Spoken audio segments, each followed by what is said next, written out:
Wassalatan wassalaman ala Rasulillah wa ala alihi wa sahbihi wa mawalah. Allahumma salli wa sallim ala hadha nabiyil karim sayyidina wa habibina wa maulana Muhammadin wa ala alihi wa sahbihi ajma'in. Amma ba'du, qala Allah Ta'ala fi kitabihil karim A'udzu billahi minasy syaithanir rajim. Bismillahirrahmanirrahim.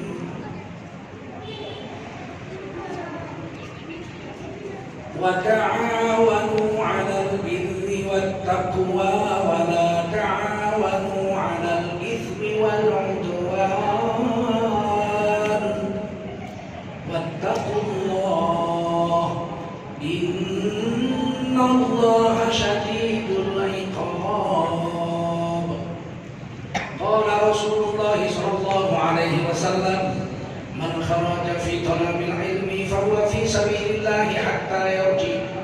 Baginda Rasul bersabda, siapa keluar untuk mendapatkan ilmu, orang itu adalah orang yang berjihad fi sabilillah sampai dia kembali ke tempatnya. Mudah-mudahan kita semua mendapatkan pahala jihad dari Allah SWT. Amin. Sadaqallahul azim wa sadaqa rasulun nabiyyul karim wa nahnu ala dzalika minasy syahidin wasyakirin walhamdulillahi rabbil alamin. Para ulama, tuan-tuan guru yang dimuliakan Allah SWT, khususnya ananda kami Bapak Kiai Haji atau Ustadz Ketua Kaumi Komando Aksi Umat Islam Sumatera Utara, yaitu Ananda Ustadz Sauti Al-Hafidh beserta rombongan, mudah-mudahan dirahmati Allah SWT, Bapak pengurus masjid dan seluruh jajaran yang dimuliakan Allah SWT, Bapak ibu-ibu serta anak-anakku sekalian, rahimahullah. Wajib kita bersyukur pada Allah SWT. Salawat dan salam kita sampaikan untuk baginda Rasulullah SAW. Tidak terasa kita sudah berada pada akhir minggu terakhir bulan Dzulhijjah. Dalam Islam Dzulhijjah ini bulan 12. Setelah ini kita akan masuk bulan 1, bulan Muharram. Jadi ada 12 bulan dalam setahun menurut Al-Quran. Inna iddatash syuhuri 'indallahi 12 syahran fi kitabillah yauma khalaqas samawati wal ardh minha arba'atul hurum. Sesungguhnya bilangan bulan itu ada 12 di sisi Allah. Sejak langit dan bumi diciptakan, bulan itu ada 12. Tidak pernah 11 bulan setahun, 10 bulan setahun, tidak pernah. Pokoknya bulan itu ada 12. Minha arba'atul hurum.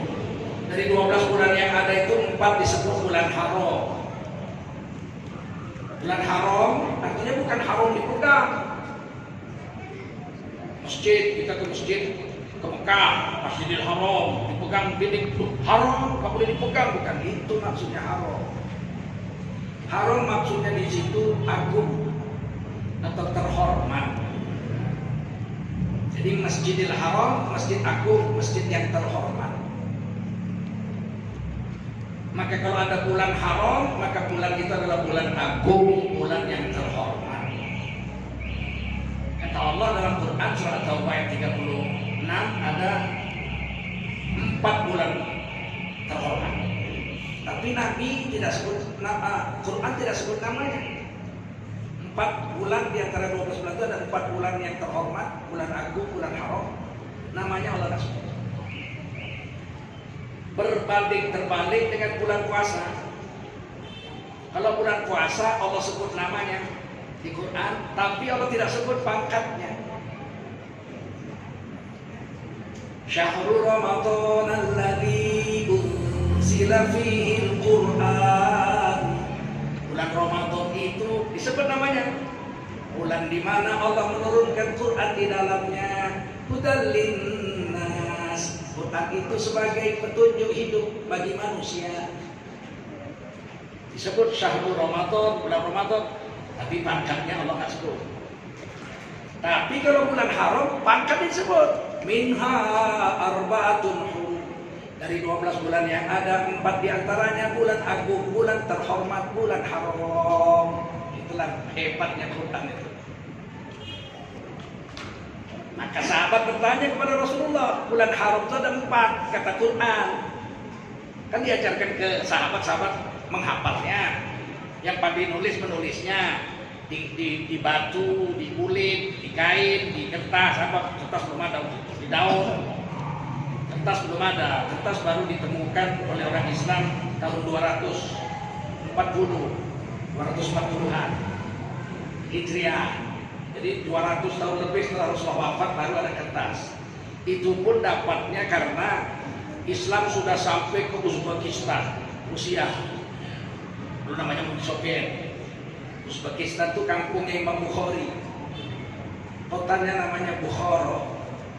Uzbekistan itu kotanya Bukhara, kota besarnya Bukhara. Dari Bukhara itu lahir Imam Bukhari, Ismail.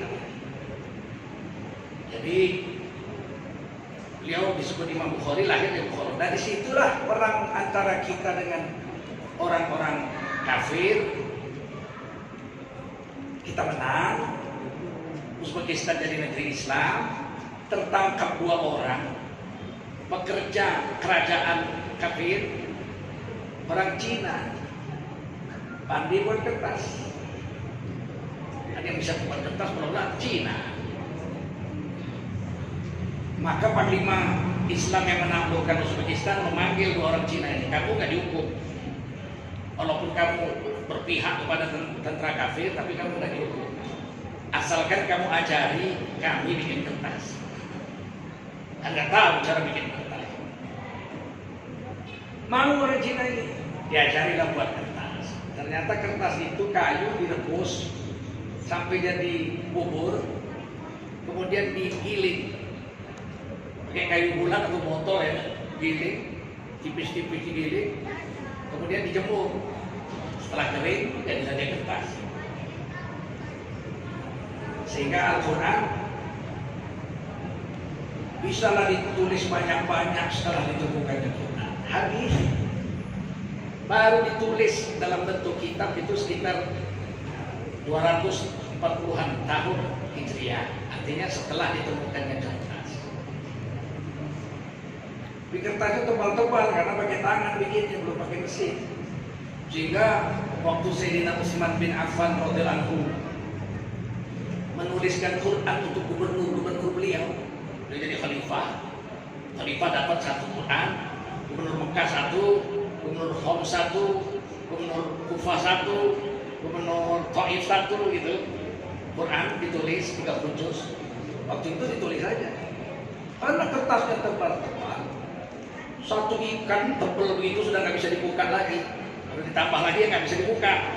Jadi sampai ukuran bisa dibuka itu namanya 1 ikat.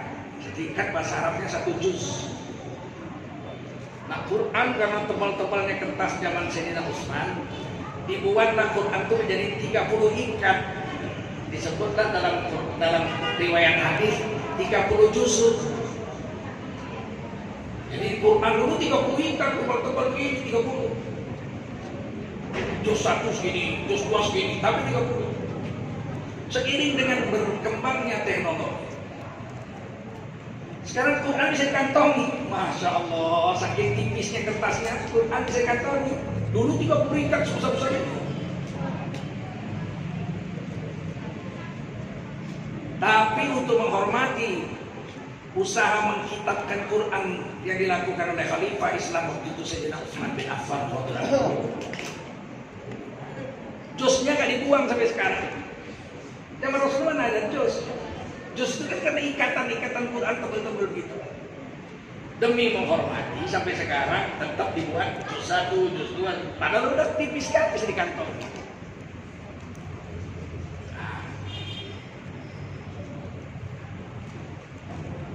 Al-Quran itu diturunkan bulan Ramadan, tujuh bagi manusia. Disebutlah syahrul Ramadan, namanya disebut, pangkatnya disebut. Maka ketika Nabi ditanya, bulan haram itu 4 menurut Quran. Kan diajarkan Quran kepada sahabat. Dibacalah minha arba'atun hurum. Dari antara 12 bulan itu ada 4 bulan haram. Sahabat nanya langsung ke Nabi, bulan haram itu apa aja? Pangkatnya Allah sebut ada bulan agung, bulan haram. Namanya langsung Nabi ajari. Salah satu tawaliyah. 3 di antara bulan haram itu berturut-turut, yaitu Zulkaidah, Zulhijjah, Muharram. Dan 1 terpisah, yaitu bulan Rajab. Jadi bulan haram itu ada 4. Pertama bulan Rajab. Kemudian masuklah Sya'ban, Ramadan, Syawal, itu bukan bulan haram. Zulkaidah, bulan haram. Zulhijjah sekarang, bulan haram sekarang nih. Sebentar lagi masuk bulan Muharram. Muharram juga bulan haram. Pada saat itu diharamkan menumpahkan darah. Perang wajib berhenti. Orang jahiliyah ada kalau perang bulan haram berhenti. Apalagi orang Islam. Menghukum qisas. Misalnya ada orang membunuh orang, dibawa ke pengadilan, terbukti, ada bukti, ada saksi dia membunuh. Oleh hakim dijatuhi hukuman pancung. Besok dilihat kalender 1 Zulkaidah, nggak boleh dipancung. Ditunggu 1 Zulhijjah, Zulkaidah lewat, Zulhijjah lewat, Muharram juga masih bulan haram lewat, 1 Safar baru pancung. Begitulah penghormatan terhadap bulan haram. Sekarang ini bulan haram nih, Zulhijjah nih. Kemarin Zulkaidah, Zulhijjah, sebentar lagi Muharram, ini 3 bulan haram. Namanya Nabi yang sebut, pangkatnya Allah yang sebut. Kalau bulan Ramadan terbalik, namanya Allah sebut langsung, Syahrul Ramadan alladzi unzila fihil Quran. Itu bulan Ramadan adalah bulan di mana di dalamnya Allah turunkan Quran. Pangkatnya gantian Nabi pula yang ngasih. Kata Nabi dalam hadis, qad ja'akum syahrun 'azim, syahrul mubarak. Qad ja'akum syahrun 'azim mubarak.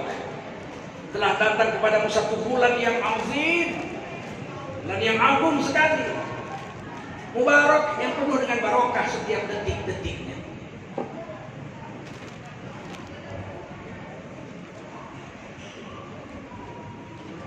Nah, ini hari kita mau cerita tentang bulan itu, ada 12. Jadi kalau dengan bulan Ramadan ada 5 bulan agung. Tapi yang 4 disebut haram, nggak boleh menumpahkan darah di situ, haram membunuh di situ. Sedangkan Ramadan tidak disebut bulan haram, meskipun agung, tapi yang Allah katakan, Nabi katakan terhormatnya itu azim. Nabi pilih kata-kata azim, sadaqallahul azim, agung. Al-Quranul azim, Quran yang agung.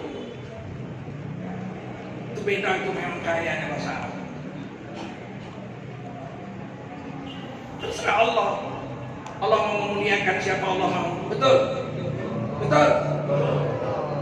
Di dalam tafsir Ibnu Katsir, Imam Ibnu Katsir surah At-Taubah tadi itu ayat 36, dikatakan di situ satu hadis, Innallaha astafa min makhluqihi safaya. Adalah Allah SWT berkuasa untuk memilih dari makhluk-makhluknya sebagai makhluk pilihan, berbeda dengan yang lain. Itu hak Allah itu. Kalau kita nggak bisa, mentang-mentang bapaknya presiden terus mantunya jadi wali kota, nggak bisa. Bukan nenek moyangmu punya negara ini, ya nggak?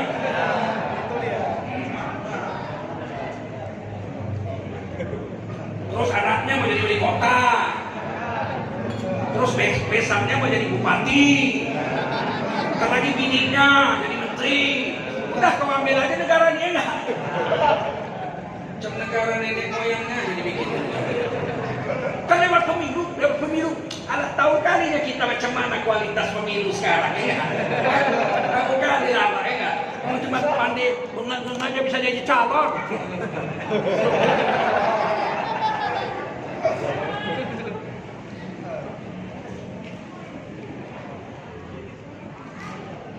Kalau kita diangkat jadi pejabat, milih pembantu-pembantu kita itu nggak semau kita. Saya misalnya jadi wali kota Medan, adik saya masuk pegawai negeri, golongan 3A, sarjana. Wah bisa saya angkat jadi kepala dinas, pangkatnya kurang, harus golongan 4B baru bisa jadi kepala dinas. Jadi ada aturan.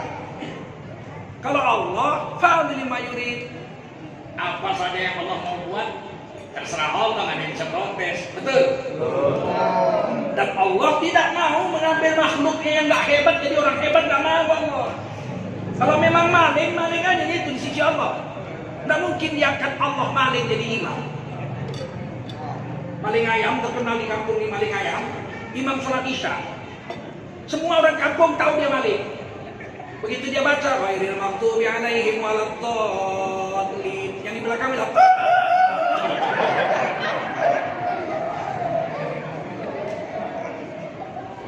ada aturan, betul nggak? Keadilan Allah itu al-adil. Allah yang paling adil, tidak ada lebih adil dari Allah. Allah kuasa mengambil dari makhluk-makhluknya itu siapa yang Allah mau pilih menjadi makhluk pilihan. Dari beberapa triliun malaikat triliun Pak, bukan 10. Kalau 10 itu yang wajib kita kenal.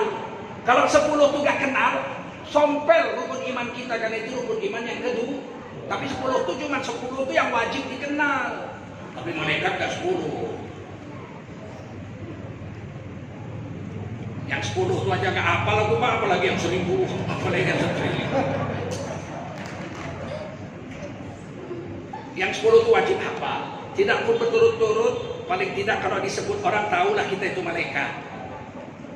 Disebut orang Jibril, aku tahu Jibril itu malaikat. Tahu. Mikail, aku tahu Mikail itu malaikat. Israfil, aku tahu Israfil itu malaikat. Jibril ngantar wahyu, penghulu malaikat. Mikail bagi rezeki. Israfil tiup sangkakala. Kiraman katibin atau raqib atid, dua namanya itu di Quran. Kiraman katibin atau raqib atid, tukang catat amal. Mungkar nakir, coba. Iya orang Islam. Malaikat yang jaga kubur siapa? Mungkar mangkir. Kapan pula malaikat mangkir? Mungkar nakir, coba. Banyak ke kubur. Jaga neraka. Malik. Zabaniyah. Jaga surga. 10. Harus kenal. Walaupun nggak berturut-turut, tapi disebut orang tahu. Tapi malaikat nggak 10. Malaikat pemikul aras lain lagi. Aras dipikul oleh malaikat.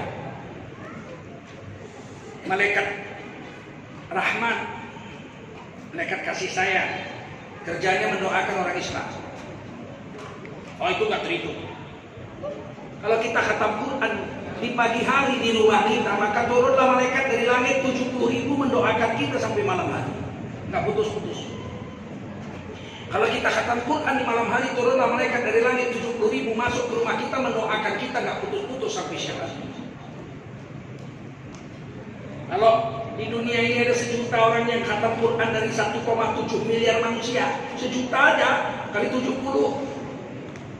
7 miliar malaikat yang mendoakan orang yang hafal, yang khatam Quran setiap hari. Main-main. Belum lagi malaikat yang catat amal. Yang datang habis sholat subuh, makanya sholat subuh nggak ada sholat sunnah. Yang datang habis sholat subuh mencatat amal kita 2, ya kan? Habis asar dia pulang, diganti sama malaikat lain lagi nyatat amal habis asar. Makanya habis asar nggak ada sholat sunnah. Habis asar dia datang nyatat, besok subuh, habis subuh dia pulang, gantian lagi malaikat yang lain. Orang Islam 1,7 miliar. Satu hari 4 malaikat yang nyatat, ya kan? 4 lah, habis subuh 2, habis asar 2, 4 kali 1,7 miliar, hitung sendiri berapa banyak itu. Itu baru yang nulis. Belum lagi malaikat yang seliweran masuk ke rumah kita setiap saat berdoa. Itu sekali turun malaikat itu catat amal, habis subuh, habis asar dia pulang, sampai hari kiamat nggak pulang lagi. Berapa triliun malaikat. Nah, rumah kita itu tiap hari dimasuki malaikat. Kecuali di rumah kita itu ada patung dan ada anjing. Nah, kalau itu nggak bisa. La tadkhulul malaika baitan fihi kalbun wa surah. Malaikat tidak akan masuk ke rumah yang di dalam rumah itu ada patung dan ada anjing. Nggak mau malaikat. Najis malaikat masuk kalau ada patung. Orang Islam banyak kali patung-patung, kan patung kuda, patung monyet, gajah, orang abang. Yang paling sial orang Islam di anjing. Sumatera Barat banyak orang piara anjing. Kumbu, saya lihat di kampung kakek guru saya, banyak orang piara anjing. Naik Honda di anjingnya itu duduk di depan gitu. Ya, kulihat sendiri. Bukan fitnah. Fitnah orang kakek, orang Pagaruyung kok. Fitnah enggak, yang betul. Saking sayangnya kadang-kadang sama anjing. Anjing itu dikasih makan rebus paha ayam. Ayam dikasihnya makan anjing, saking sayangnya dia sama anjingnya. Giliran anaknya kasihnya ikan asin.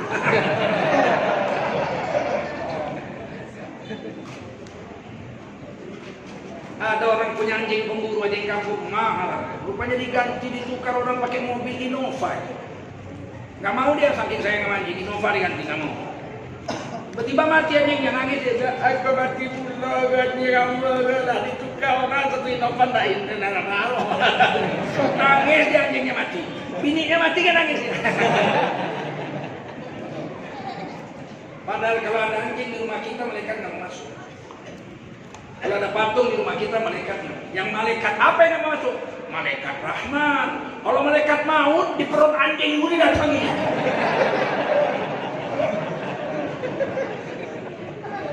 Ada satu lagi yang lupa tadi, malaikat maut. 10 dengan malaikat maut.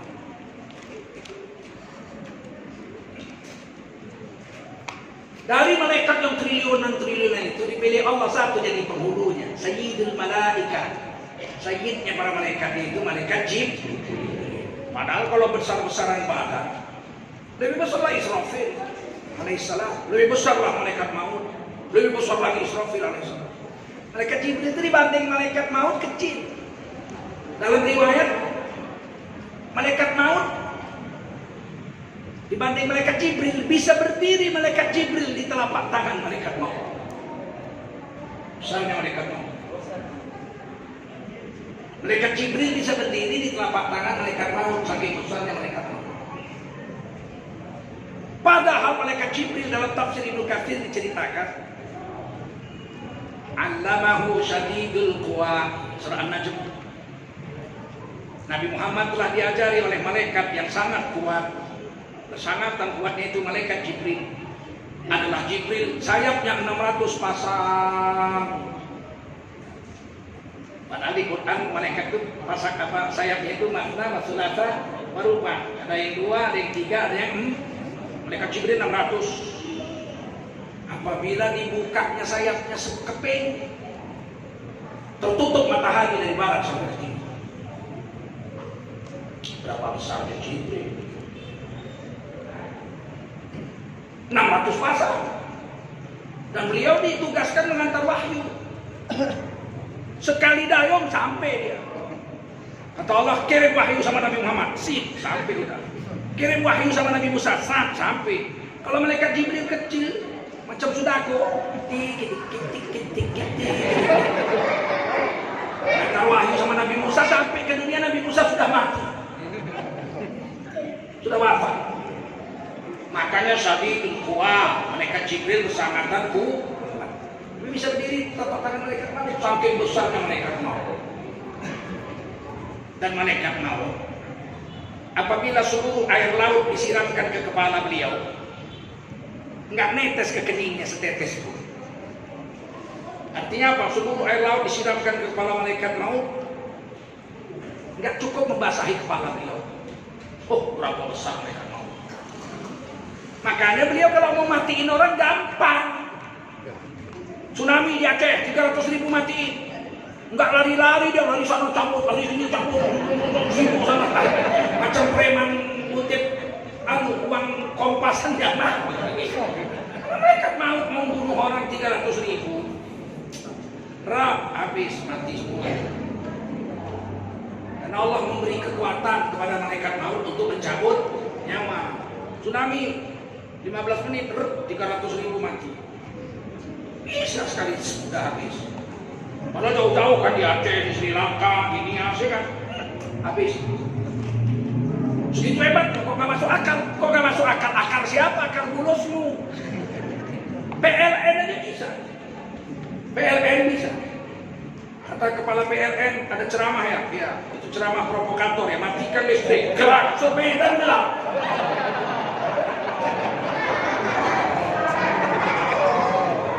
Ditariknya aja grendel untuk gerak, Medan gelap. Sudah bubar, kata Intel sudah bubar bos, grek hidup lagi. PLN aja bisa begitu, apalagi malaikat maut. Masa malaikat maut kalah sama PLN?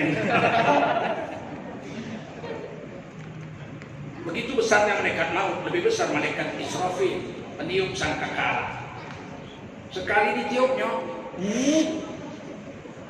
seluruh isi langit dan bumi, antara langit dan bumi semuanya hilang tanpa bekas. Musnah, hilang tanpa bekas. Bumi ini tidak bekas. Matahari, bintang, bulan hilang tanpa bekas. Habis. Waktu Nabi Muhammad SAW Isra dan Mi'raj, Nabi lihat malaikat Israfil berdiri di kaki aras. Nabi sampai kaki aras. Itu kelebihan Nabi Muhammad.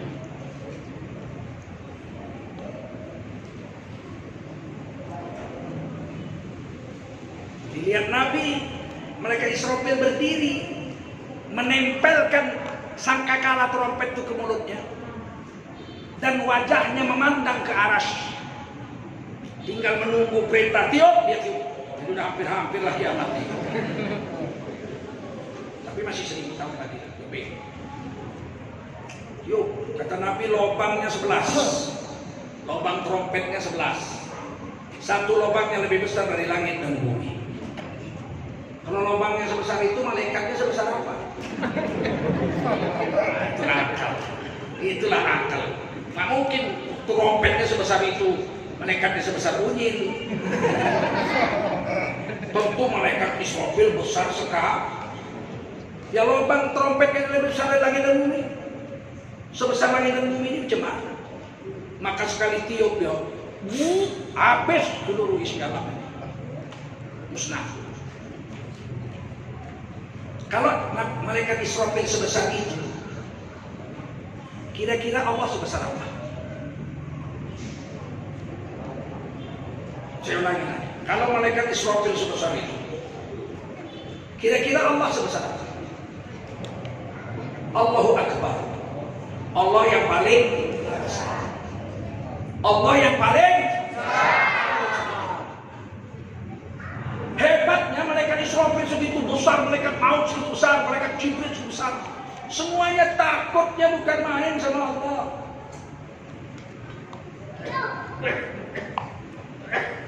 La ya'sun Allah bima amaruhum. Malaikat-malaikat itu nggak pernah ngelawan apa yang diperintahkan Allah pada mereka.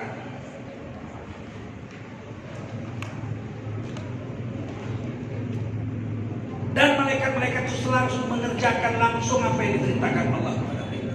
Berani ngelawan. Segitu besar malaikat Israfil nggak berani ngelawan Allah.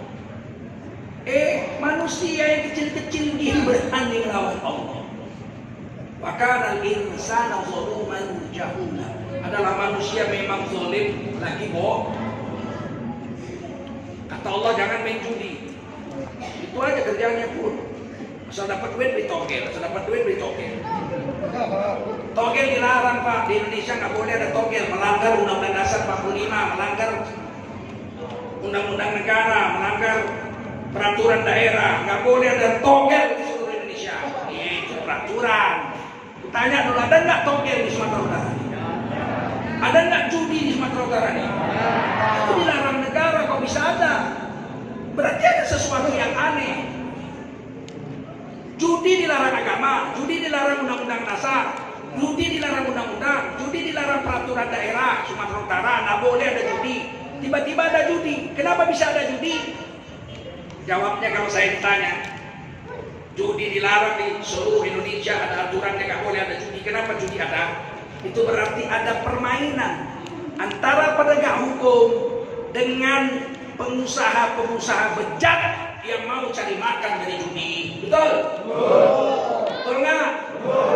Berarti dilindungi. Betul? Kong kali kong. Betul?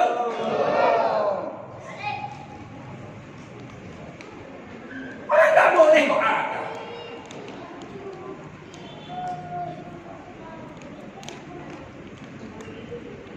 Kalau kong kali kong ini memang di semua bidang.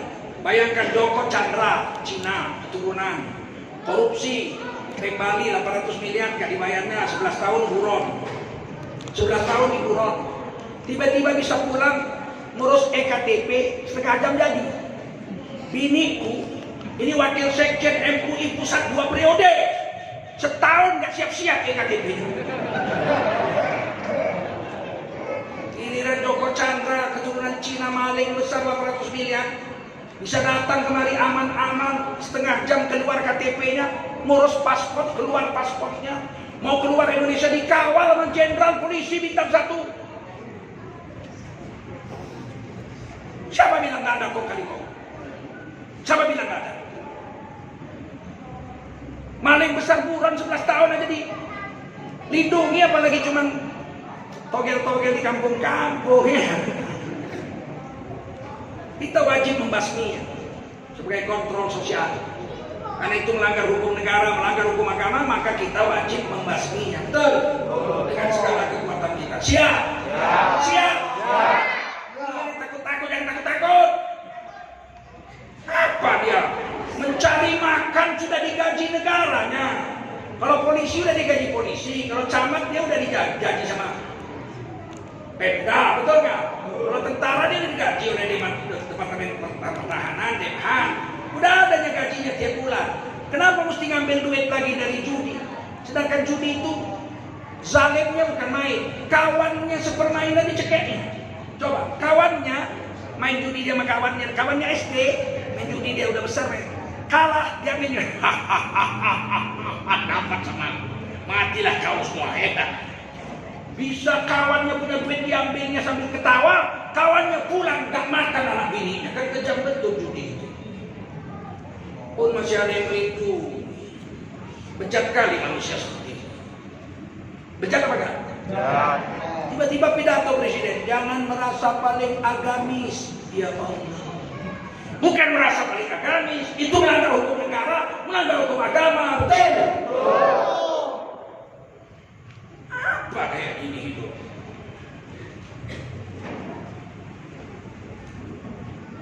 Lacuran itu nggak boleh ada. Melanggar hukum negara, melanggar hukum agama. Nggak ada agama satupun yang membolehkan melacur. Betul? Nah, saya tanya, kira-kira di Sumatera Utara ini ada nggak tempat pelacuran? Nggak boleh. Ada nggak? Berarti ada permainan antara penegak hukum dengan pengusaha bejat untuk sama-sama mau kong kali kong memakan duit lende. Betul? La ilaha illallah.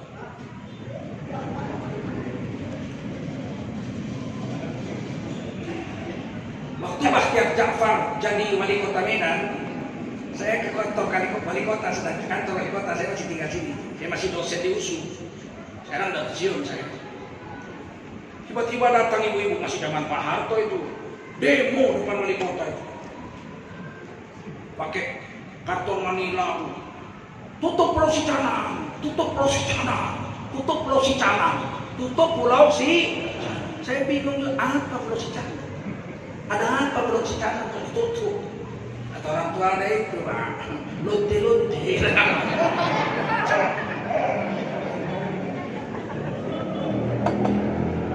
Pak Ustaz jangan bilang lunti kasar kali. Jadi apa namanya?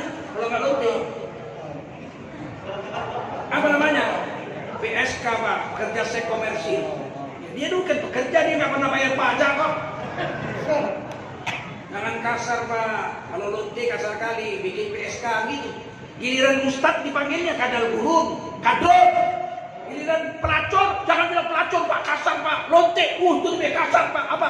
Pekerja seks komersil. Memang jelek bau, Pak.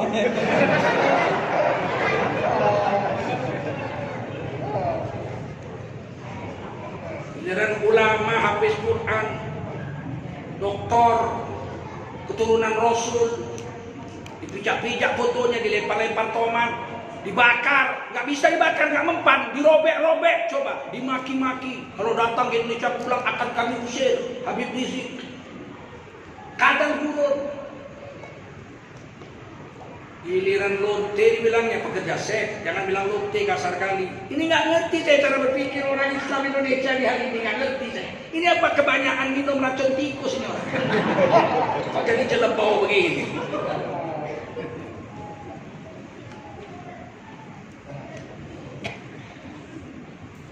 Keluar Haji Bakhtiar Ja'far keluar dari lantai 2, dia kan kamarnya dari lantai 2 turun ya. Dihadapinya di dunia. Apa nih ibu-ibu ini datang marah-marah kemari nih? Apa sebabnya nih? Ibu-ibu bilang tutup terus tanam, tutup terus tanam. Kata Bakhtiar Ja'far, ya kenapa harus saya tutup? Sana banyak pelacur-pelacur, hancur rumah tangga kami. Kata wali kota Bakhtiar Ja'far, besok terbit matahari saya kerahkan Kapolres MS Medan dan Satpol PP. Tutup besok pagi, tidak pernah ada lagi beres. Karena melanggar undang-undang negara, melanggar peraturan daerah. Tutup besok pagi beres. Kalau saya ibu-ibu takut, ibu pulang semua, besok saya jamin tutup. Hanya saja lain kali janganlah marah-marah sama saya. Kan saya nggak salah. Kan nggak pernah saya meresmikan dia. Kalau mau tutup bilang aja tutup baik-baik, kami tutup. Karena kami nggak pernah meresmikannya. Memang betul lah, nggak ada hukum negara, hukum agama yang membolehkan. Sehingga mana ada di seluruh Indonesia ini wali kota atau bupati meresmikan gunting pita dengan Bismillahirrahmanirrahim. Maka hari ini saya meresmikan tempat pelacuran Al-Barokah. Ada? Ada nggak? Karena ini negara Republik Indonesia NKRI yang berketuhanan yang maha esa dan menjamin, negara menjamin tiap-tiap warga negara untuk memeluk agama dan menjalankan agamanya 100%. Begitu. Kalau ada sini tempat judi lapor polisi, polisi nggak mau, Kapolsek nggak mau, lapor Kapolres, Kapolres nggak mau tangkap, lapor Kapolda, Kapolda nggak mau tangkap, nggak mau bubarkan, lapor Kapolri, Kapolri nggak mau, lapor sama kami para kiai. Biar kami datangi Kapolri. Kami nggak punya senjata, Pak, tapi kami punya doa. Kapolda, ini bukti ada judi di sana, tutup. Nggak mau. Kapolri nggak mau. Kami doakan, mudah-mudahan kau didatangi malaikat maut. Paling tidak ditampaknya muncul besok mencang. Kami punya doa, betul? Mereka punya pistol, punya hukum. Kita punya doa. Tidak boleh kita diamkan kemungkaran. Kita wajib menukarnya dengan kekuasaan. Kalau nggak mampu dengan mulut, kalau nggak mampu minimal benci dengan hati. Nggak boleh kita. Kalau ada kemaksiatan hati kita nggak benci, jangan-jangan iman sudah nggak ada di dada kita. Sebab akaful iman paling lemah adalah membenci maksiat dengan hati. Itu yang paling lemah. Saya ini bicara, ini kemungkaran saya bicara, ini iman yang nomor 2, lemah. Yang paling kuat dengan kekuasaan. Ada tempat ini sudah datangi, nggak berani aku Pak. 1 orang nggak berani, 10 orang masih takut. 7 kampung datang situ. Jangan takut kita mencegah kemungkaran, betul? Siap? Lemah sekali kau. Siap? Jangan takut. Kalau saya udah wakaf untuk agama. Tanya orang, Pak Ustaz, kataku enggak. Pak Ustadz kok dingin kali Pak Ustadz, ini macam merasa paling agamis. Saya bilang Pak Jokowi tadi lah pidato ya, jangan merasa paling agamis. Oh kami tidak merasa paling soleh, tapi kemaksiatan wajib dihabisi, diperangi. Karena melanggar hukum negara, melanggar hukum agama, betul?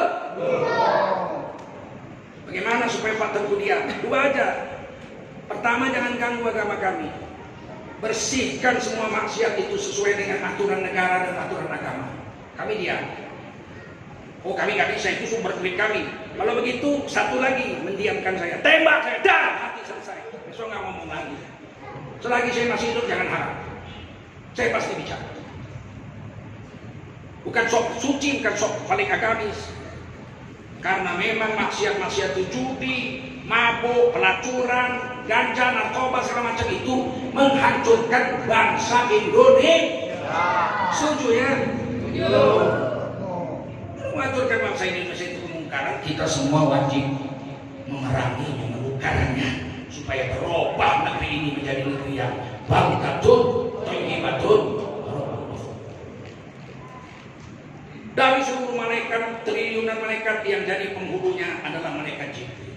Padahal nggak paling besar, tapi jadi paling mulia. Allah mengangkat siapa yang Allah mau jadikan orang mulia. Bulan ada 12, betul? Dari 12 bulan yang dimuliakan menjadi penghulu bulan adalah bulan Roh. Malam ada 360 malam, 360-an malam. Dari 360 malam itu yang paling mulia adalah malam Lailatul Khairun min alfi syahr, lebih baik dari 1000 bulan. Itu terserah Allah, betul? Dari hari yang 7, Senin, Selasa, Rabu, Kamis, Jumat, Sabtu, Ahad, dari 7 hari itu Allah memuliakan hari Jumat. Khairul yaumi tala'at alaihi syamsu yaumul jumu'ah.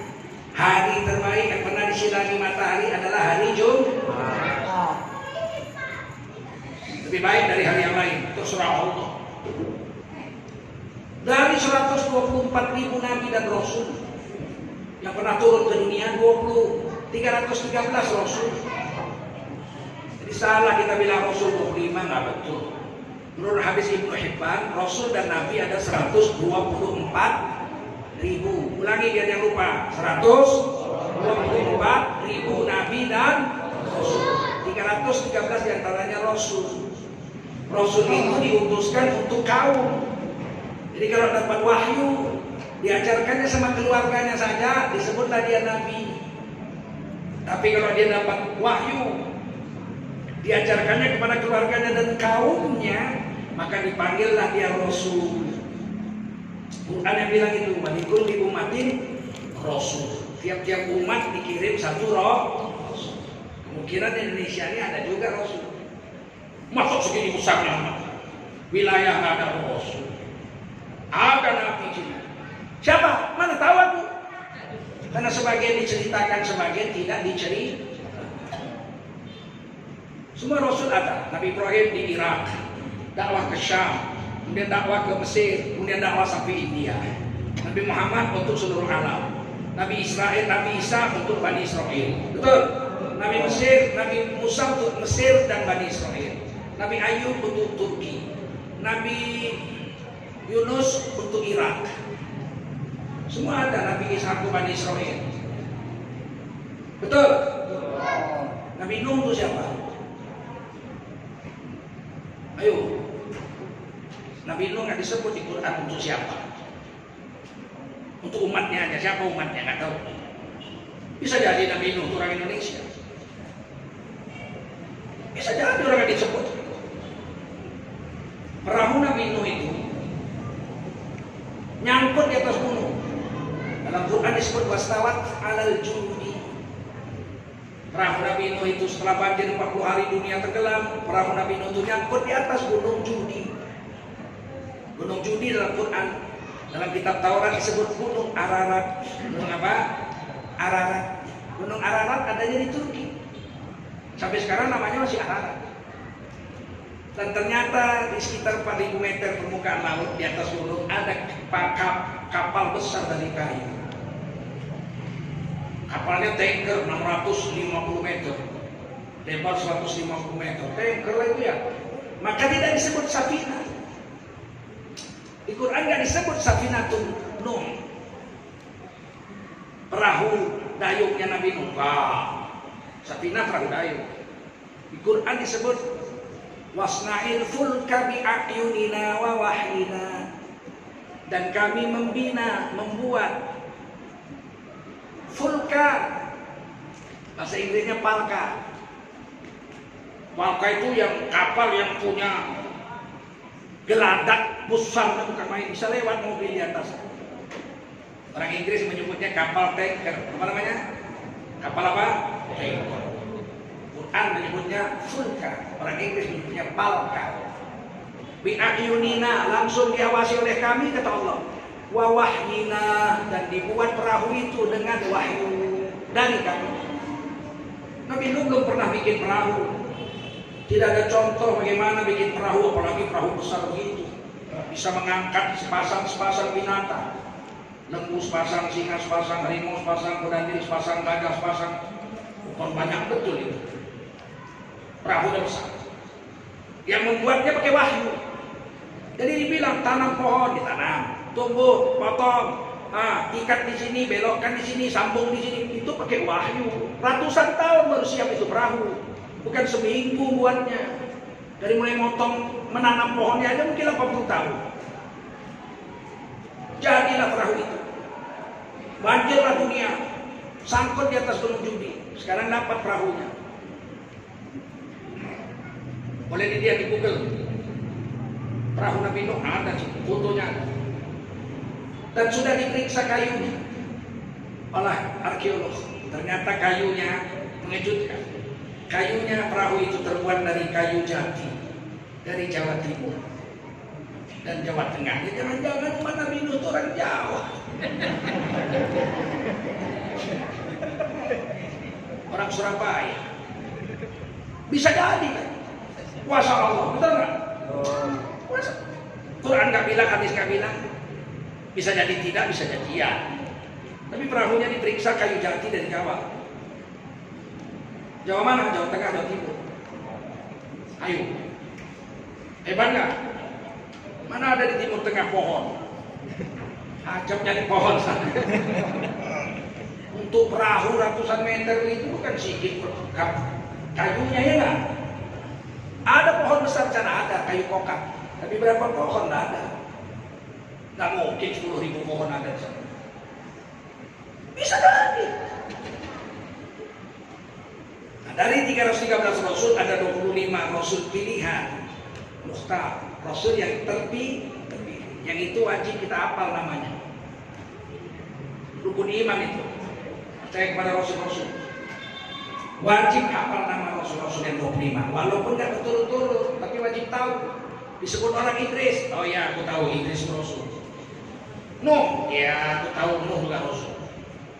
Musa, oh iya aku tahu Nabi Musa itu Rasul. Zakaria Rasul aku tahu. Bejo bukan. Joko, apa lagi Joko? Harus tahu yang 25 itu, paham? Dari 25 itu ada 5 Rasul pilihan, namanya Rasul Ulul Azmi. Rasul Ulul Azmi. Terserah Allah mau pilih siapa. Ulul Azmi itu Nabi Nuh, Rasul yang paling menderita atas umatnya, Nabi Nuh. Yang kedua Nabi Ibrahim, yang ketiga Nabi Musa, yang keempat Nabi Isa, yang kelima adalah baginda Rasulullah Muhammad Sallallahu Alaihi Wasallam sampai diusir kaumnya. 180 derajat terbalik. Waktu Rasulullah masih anak-anak, remaja digelar Al-Amin, orang paling amanah, orang terpercaya Nabi Muhammad, Al-Amin. Nikah sama Khadijah radhiyallahu anha, orang kalau mau keluar negeri titip duitnya sama Nabi Muhammad, dititip duit. Dulu kan belum ada bank. Titip duit sama Nabi Muhammad, titip percayanya orang Al-Amin. Tidak pernah dusta seperti itu. Begitu Nabi jadi Nabi berdakwah, mengajak orang untuk menyembah Allah, mengajak orang untuk taat sama Allah. Berubah gelar, tidak lagi orang terpercaya dibilang tukang sihir, dibilang pemecah belah persatuan. Pemecah belah gara-gara kaulah Mekah ini jadi pecah belah. Bapak sama anak pecah, istri sama suami cerai, paman sama ponakan jadi pecah gara-gara kau ini pemecah belah persatuan. Harusnya kau kalau dakwah tuh adem. Kau kalau mau adem masuk kulkas kau. Biar beku otak-otakmu sekalian. Rasulullah tuh dakwah kalau yang ma'ruf Rasulullah adem, betul nggak? Kalau terhadap yang munkar Rasulullah tegas, betul nggak? Mana mungkin Rasulullah ada orang main judi? Iya, silakan, aku mau nonton. Kamu, betul? Tapi kan Rasulullah itu rahmatan lil alamin, Ustaz, betul? Agama Islam itu rahmatan lil alamin, betul? Kalau rahmatan lil alamin itu bawa adem, Ustaz. Nggak salahkan sana, nggak salahkan ini. Rahmatan lil alamin itu bukan kompromi dengan kebatilan. Rahmatan lil alamin itu bukan membiarkan kemaksiatan. Ada Ustaz nih, tiba-tiba ada orang berzina di pinggir jalan. Ngapain kalian? Biasa Ustaz kepepet Ustaz. Itu binimu, bukan bini kawan. Terus Ustaz itu bilang, Astagfirullah Rabbal Baraya. Begitu. Oke. Ya Pak Ustaz jangan marah Pak Ustaz. Ini rahmatan lil alamin. Ustaz itu rahmatan lil alamin. Rahmatan lil alamin bukan kompromi, bukan sekongkol dengan kebatilan dan kemaksiatan. Betul? Rahmatan lil alamin itu kalau orang berzina di stop. Supaya dapat rahmat kau jangan berzina lagi. Ada pemabuk didakwa supaya kau dapat rahmat jangan mabuk lagi. Begitu bukan karena rahmatan lil alamin. Yang mabuk silakan mabuk, nanti Allah Maha Pengasih, Maha Penyayang. Kepala untuk kau lah. Mau kau bikin sesat agama ini. Rahmatan lil alamin bukan kompromi, bukan bersekongkol dengan kemaksiatan dan kemungkaran. Paham? Kalau bilang itu naik penebar kebencian. Kalau ceramah provokatif, penebar kebencian. Tebarlah kasih sayang. Kasih sayang itu terhadap yang ma'ruf, betul? Masa sama yang mungkar kasih sayang? Sama yang mungkar benci. Karena ditanya, terkujurkan air, Anda ini menebarkan kebencian. Memang. Saya memang menebarkan kebencian terhadap kemungkaran dan kemaksiatan. Tapi Islam rahmatan lil alamin, bukan begitu maksudnya. Rahmatan lil alamin, jangan kau karang-karang sendiri agama ini. Di dalam Al-Quran Allah menyuruh kita mencintai keimanan dan membenci kemungkaran. Itu ditulis dalam Quran. Diambil Nabi ayat Quran itu jadi doa. Doanya diriwayatkan dalam hadis Ibnu Majah. Allahumma habbib ilainal iman wa zayyinhu fi qulubina. Ya Allah, tanamkan kecintaan kepada kami tentang iman dan perhiaskanlah hati kami ini dengan iman. Perhiasan hatinya iman. Wa zayyinhu fi qulubina. Perhiaskan hati kami itu dengan iman. Kalimat keduanya wa karrih ilainal kufra wal fusuq wal isyan, dan tanamkanlah kebencian di hati kami. Dengar sekali lagi.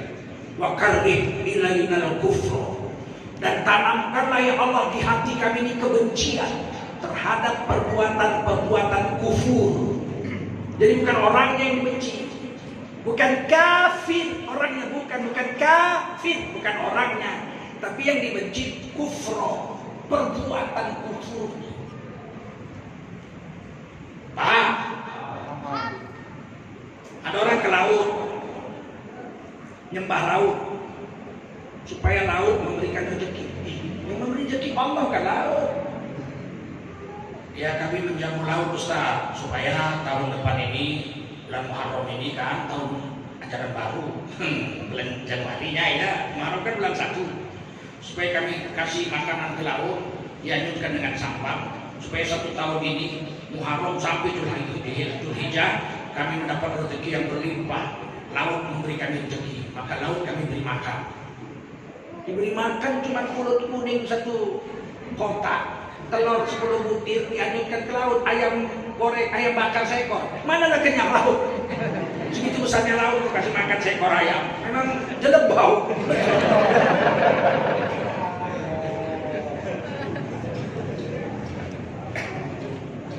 Kita harus benci itu. Bukan benci sama orangnya, tapi benci dengan perbuatan. Dulu lah cerita dulu lah. Awak kan lahir Medan, besar di Medan, kuliah di USU. Dulu laut-laut yang ada di Sumatera Timur ini, mulai dari Pantai Labu, Pantok Labu, Pantai Cermin, Sialang Buah, Bedagi, Pagurawan, itu kan laut-laut Sumatera Timur semua, sampai Batubara sana, ya kan? Itu kan laut-laut Selat Malaka Sumatera Timur, negeri kita ini. Pulau Kampai, dulu setiap tahun menjamu laut, dibikin makanan enak-enak, dinaikkan ke sampah, dianjurkan ke laut. Waktu menanjutkan itu dibaca manteranya, ada pula dukunnya itu, pawangnya namanya. Apa namanya? Macam ular aja punya pawang. Itu dinyanyikan dan saya pernah meneliti syairnya. Memang musyrik. Ahoy, jembalang laut, jembalang tanah, jembalang angin, jembalang segala macam jembalang. Anaklah cucu minta rezeki. Ahoy, apa enggak syirik? Minta rezeki kok sama jembalang. Jembalang itu apa artinya bahasa Indonesia? Setan, jin, babi ngepet.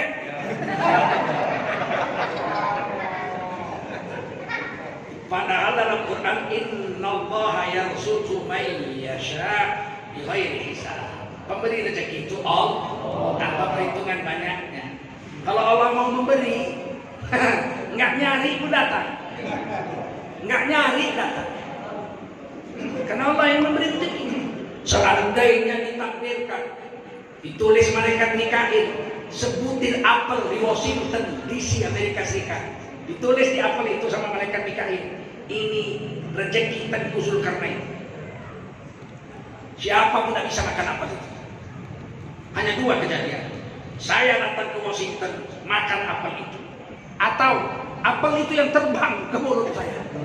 Padahal apel nggak punya saya, betul? Kalau sudah ditetapkan oleh malaikat Mikail atas perintah Allah, maka apel itu hanya saya yang bisa makan, betul?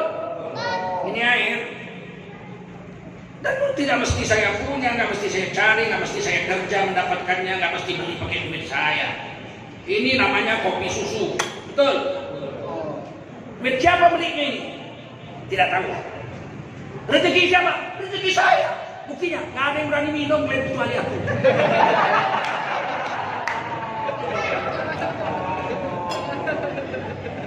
Siapa yang beli? Nggak tahu. Duit siapa? Nggak tahu. Siapa yang bikin? Nggak tahu. Betul? Rezeki siapa? Rezeki tentukan. Ketetapan siapa? Ketetapan Allah. Nggak yakin sih kita sama Allah. Iya Pak, memang rezeki orang yang tetapkan, tapi ditakdirkannya pula Allah. Ini ngaji mana kau? Jangan kau tapikan Allah. Selain Allah mesti ditapikan. Tapi kalau tidak boleh dinafikan Allah. Maka pelajaran dasar akidah Ahlussunnah wal Jamaah Al-Asy'ari, la ilaha illallah, la ilaha dinafikan, illallah diisbat. Jadi selain Allah nggak ada. Yang ada, yang kuasa, yang hebat, yang perkasa, yang maha menentukan hanya Allah. Begitu. Ada orang nggak punya mobil Pak, Sampai mati nggak punya mobil. Tapi tiap hari naik mobil. Oh, itulah istimewanya Allah. Siapa yang pakai seperti itu, nggak punya mobil, kemana-mana naik mobil? Supir. Supir nggak punya mobil, kemana-mana naik. Lebih pandai supir itu lagi sama yang punya. Kalau yang punya bawa belok sana belok ini nabrak. Bodoh kali katanya. Bentar namanya. Pergi, jangan aku yang bawa. Bayangkan hebatnya supir. Yang hebat bagi orang kaya, mobilnya 10, bininya 4, rumahnya 10, duitnya 100 miliar. Duit semua nggak campur daun. Ditakdirkan Allah rezekinya sedikit. Stroke, bengkok. Kemana-mana naik kursi roda. Mobilnya 10, yang naik mobil pembantunya masuk supirnya.